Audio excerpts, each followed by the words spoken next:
the Filipinos are really inborn, they have inborn talent in dancing. It's natural for them. Grassroots to us is about providing a hope, an opportunity to the least privileged youth. If we teach them how to fish, Yes. they eat for a lifetime. We teach them how to dance so that they can earn money through shows and do performances. So we are teaching them like their livelihood. Art and athletics, there's no other sport that marries these two better than dance sport. And in Cebu, this sport is about more than just movement. It is a social movement. Thanks to the efforts of our special guests today, pioneers and diamonds of dance sport in Cebu. What started as a small grassroots program 25 years ago has now enriched thousands of lives and raised many, many champions to make the nation proud. In this episode, I return to Cebu, where I spent 6 years of my life in the early 2000s. Returning now, 2 decades later, to see the National and World Dancesport Federation Championships, I can really see the great harvest of the seeds that were carefully planted and grown for many, many years. This is Pató Gregorio. Welcome to another episode of Homestretch.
In this episode of Rappler Homestretch, we're featuring one very special sport.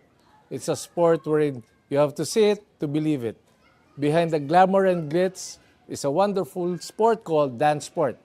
And the founding president, Tita Becky Garcia, welcome to Homestretch. Thank you so much, Chairman Pató, for inviting me. And Tita Becky, can you tell us more, when did you start this federation, this organization? Dancesport. In 1996, I founded Dancesport. A guy from Hong Kong, he has a dance school in Hong Kong. He's a member of the International Dancesport Federation. So he said, Becky, you should organize an organization here and I will help you. You can be a member of the World Dance Federation. So I said, why not? So he came here and then in fact he helped me. We went to the provinces. That's how we Because started. he wanted to introduce dance sport in the Philippines. In the Philippines. And 1996 yun. Yeah. And you had a show and you were the what? Lambada queen of the Philippines. That's how it all started actually. Yeah. And na-realize mo ba, Tita Becky, that one day, 29 years later, it will grow to be a sport that the Filipinos love? Mayaman, mahirap. Yeah. Did you even I did not even think about that. I just wanted to, organize a dance organization and then put up chapters all over the Philippines, and that's it. Because I became a member of the World Dancesport Federation. Yeah. So in 1996, now it's 2025. How many members are there in the Philippines? Ilan ang clubs? Ilan ang sumasayaw? Thousands already. Yeah. And then I have chapters all over the Philippines. I put up chapters, so they have their own group also. And then it's like, big groups. They're all interested in dancing actually. You know, the first impression is because of the glamour and glitz. It's a sport for rich people. No, Is it the sport for rich people? They always think that it's the sport of the rich. Not at all, because even the people who started from scratch, when they learn how to dance, they really succeed. They can go abroad. So it's not really for the rich. Kasi when you see the lights, when you see all the glitters, and di the ba? costumes, actually costumes are very expensive.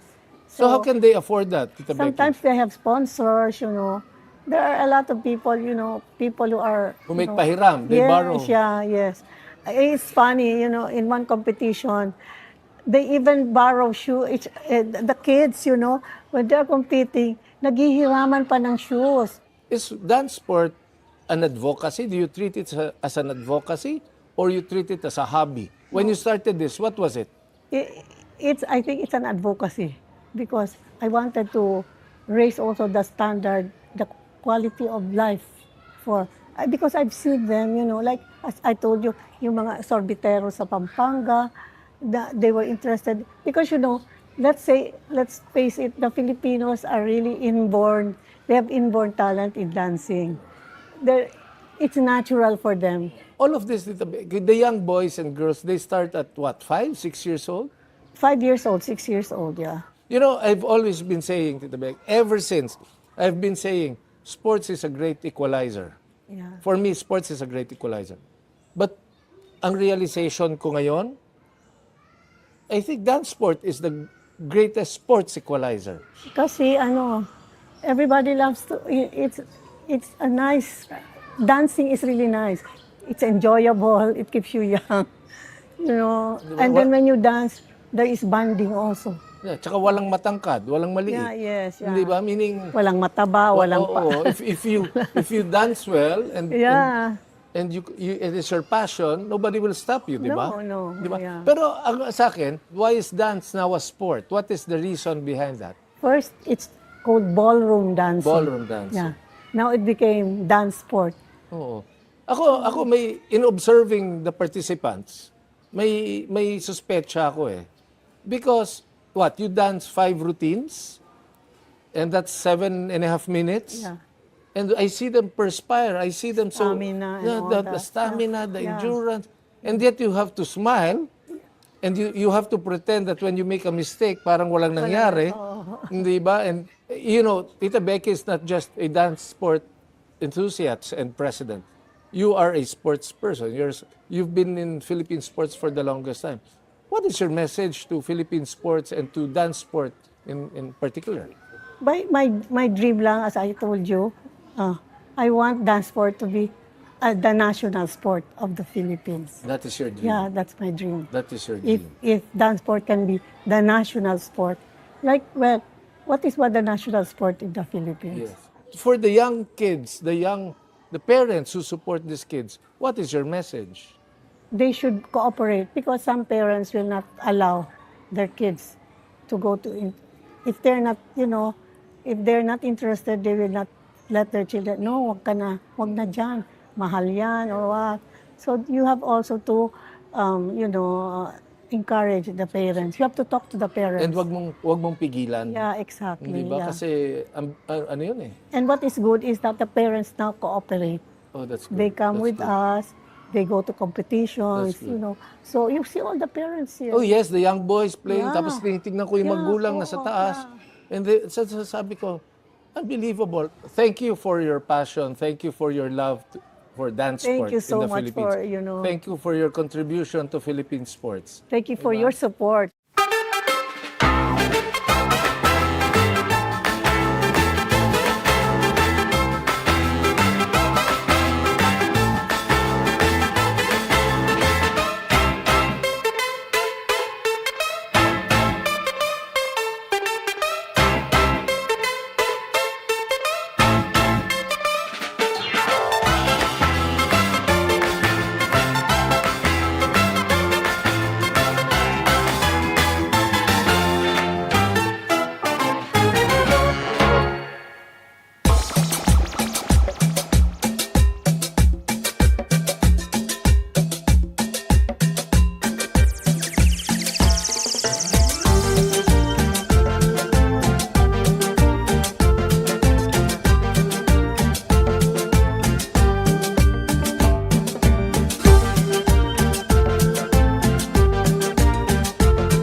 bumalik po ako, yung sunog po, nasa CR na po namin. Naka-remember ako na may kailangan pa akong balikan kasi hindi po sa akin yun.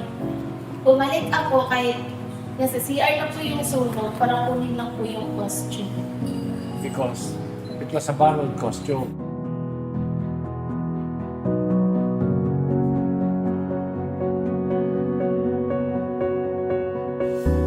So it's almost 20 years next year. And I'm very proud that I'm part of the team because I graduated with a scholarship for Dancesport and in USPF. I used to be an architecture student and my father could not afford to provide my tuition.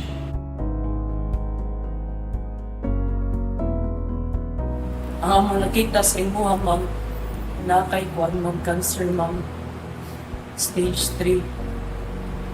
And then, pagkadungog na kuha natin, wala panisingin nga na kay cancer kay I was 16 years old. So, una-una, Dok, napay pag-asa, Dok, kung what if, Dok, maayo ko, makabalik akong sayaw, Dok. Para ng doktor, magpaayo ka man para makasayaw ka balik. So, mato ako una-una, okay, so, magwan day, masaya ko. So, gabi kaya kung gihuna-una dyan nga, dapat positive ko perminti.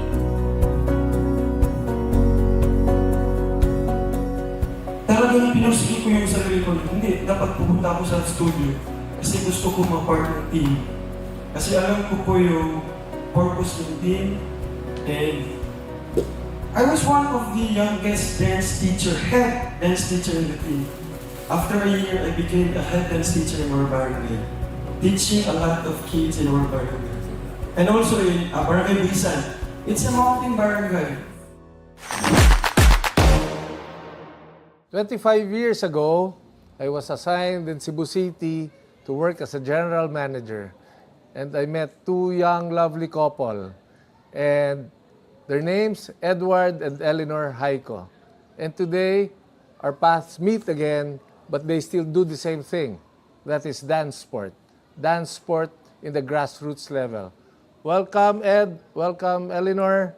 And thank you for guesting in the Rappler Homestretch. I'm so excited to talk about dance sport.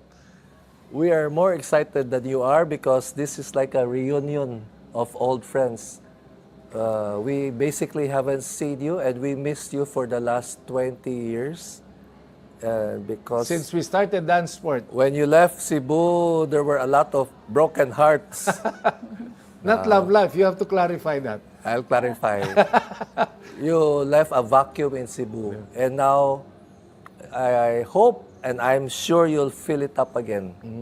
But 25 years ago was 2000. Yep. And I still vividly remember you were organizing a small group of people, mga bata, to start dancing. And maybe during that time, you were also new in dancing. And you were a dancing couple. Why were you dancing together? What was the reason behind the dancing couple, Ed and Eleanor? She always gives me a smile if she wants me to talk, not her. Okay. Sige, you. Yeah. Ano ang reason? How come you dance together, not only as a dance couple, but a couple in real life?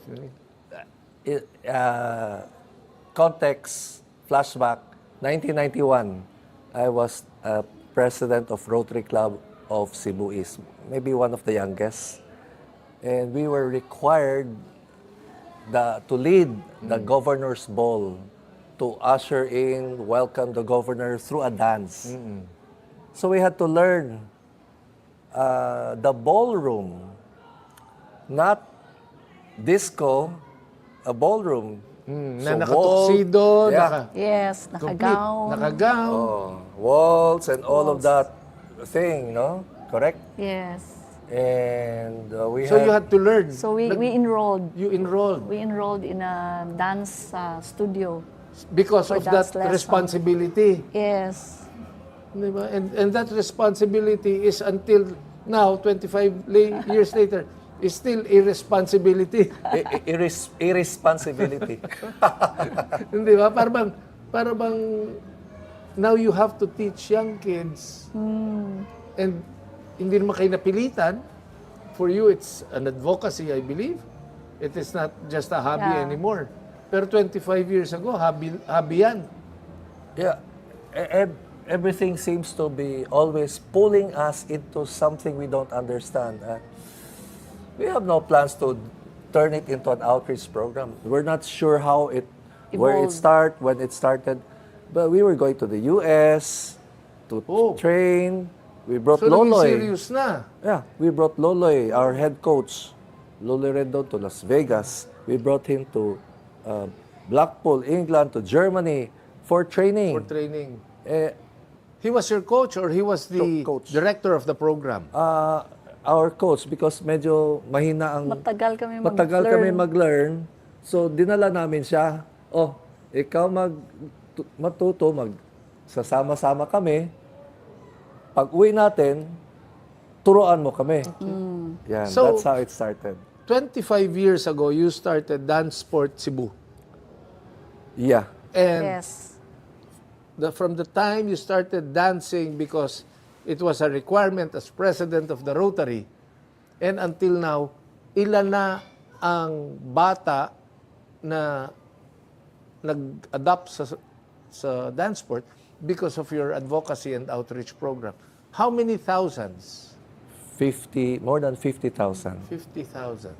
Over the span of 25 years. There are years we have 1,500, 2,000, 3,000. Meaning new enrollees, new Yeah. enrollees. new students. Yeah. Kung ako ang tatay, how can you convince me na I will allow my young boy to start dance sport? Anong sinasabi nyo? How do you convince them? It's a cut and try of 25 years. We've perfected the craft, the art of bringing these kids with their parents together. We work with the public school. We create a very special relationship with them over the years. We gained their trust. Every summer, when we had that relationship, we say, all schools, free lesson, 4 weeks. Walang fees, walang ano. Zero. And kahit mayaman ka, mahirap ka, you we- don't have shoes, you don't have attire. Yes. And I heard that you even lend your own Yeah. attire, di ba? Parang kay Mami Eleanor, Yeah. ikaw nagpapahiram. And why do you do that, Eleanor? At the end of the day, why do you continue dancing? I feel if I don't compete, I won't exercise. I won't practice. So I need to exercise. So that's like my reason. And yung exercise na yun, naging competitive na. Yeah. Pero, More challenge. Pero yung sa inyo kasi, competitive ka na, naka-exercise ka pa, and you don't stop teaching young Yeah. boys and girls. Meaning, you don't get stressed? I do. Pero, when you get stressed, you win the gold. Yeah. And when I see the kids, yeah. when I see the kids, like I said, this will be the last one that I'm going to organize because it's so stressful. And you've said that every year since Every year. 20 years ago. Yes, for the last 25 years. Every year. I asked her that the other night. Yeah. I said, she said, last na ito. Ayaw ko na. Tapos, then I asked her, oh, bakit? Uulitin mo next year. What did you say? Because? When I see the kids dancing on the floor, parang it gives you the happiness. Like you see there's the outcome that you are improving their life. Yeah. Yung fulfillment. Yeah, no? fulfillment. So, And then you yun lang. consider it, I'm sure, as a blessing, not only Yeah. for them, but blessing for you. I saw a while ago you were already emotional. Sir Ed, why are you so emotional when you talk about dance sport and grassroots development? Not just in Cebu, but now you're commissioner of PSE. You do it all over the country. But why is there the emotions flowing? Can you tell me? It's always, I'm a businessman. So, it's a push and pull that why am I here? You know, I should be in business. What and why am I wasting my wasting, time? quote unquote. And I don't know, it keeps drawing the two of us into this program. It's not just an advocacy, it's an outreach program because it really uplifts the lives of the kids.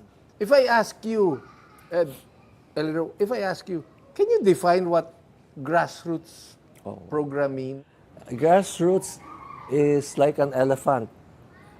You go to a room blindfolded, 5 of you, you touch an elephant. For you, the elephant is a wall. For that guy, an elephant is a piece of rope. To another guy, an elephant is a snake. To another guy, the elephant is a carpet when you hold the ear. So everybody has their own perspective of what grassroots is. To a coach, grassroots is where I'm going to find the future gold medalists. Future. But grassroots to us, well, to me, and I think also that's why we got emotional a while ago. Grassroots to us is about providing a hope, an opportunity to the least privileged youth, not just athlete, to the youth. That's why we don't. There's no requirement of measuring them. Are you talented? We have kids that's there for the last 10, 15 years, who's just in the barangay competition. That's it. Not even going up to regional. So that's So our it's program. not just about winning. It never. Grassroots is not just about Never. winning in a major competition. Never. It is the fulfillment of Changing, life. yeah. Life. Transforming their Transforming. life. Oh. Beautiful. Oh. Providing them that opportunity. Beautiful. What is your message to young people out there na para bang kuminsan wala nang pag-asa sa buhay? Pwede ba akong mag-dance? Pwede ba akong maging successful as an athlete? What is your message, Eleanor and Ed? Una ka, Ma'am Eleanor. What is your message? Like we want the kids, we want like if we teach them how to fish, Yes. they eat for a lifetime. Yes. Rather than if you give them fish, then they eat only for a day. So I think that's what we're doing. Like we teach them how to dance so that they can earn money through shows and do performances. So we are teaching them like their livelihood. And later on teach. Later, yes, and then teach and become... Get a salary Yes. or allowance. Very beautiful story. Ikaw, Sir Ed. What is your message to To the youth, the youth and to the citizenry? my message is to the most active, most energetic youth, because you're the ones that needs to have a positive activity. Because the ones like me that's shy when I was a child, harmless kami. Transforming kids like that is the challenge because they're smart, but they don't know where to vent it. Their smartness and their energy at that young age of 8 to 16, that's the most critical age for the youth. And usually, they have only two choices, either positive or negative, either sports or drugs, either sports or petty crime. And then that is Ed and Eleanor Hayco for you. Thank you for this opportunity.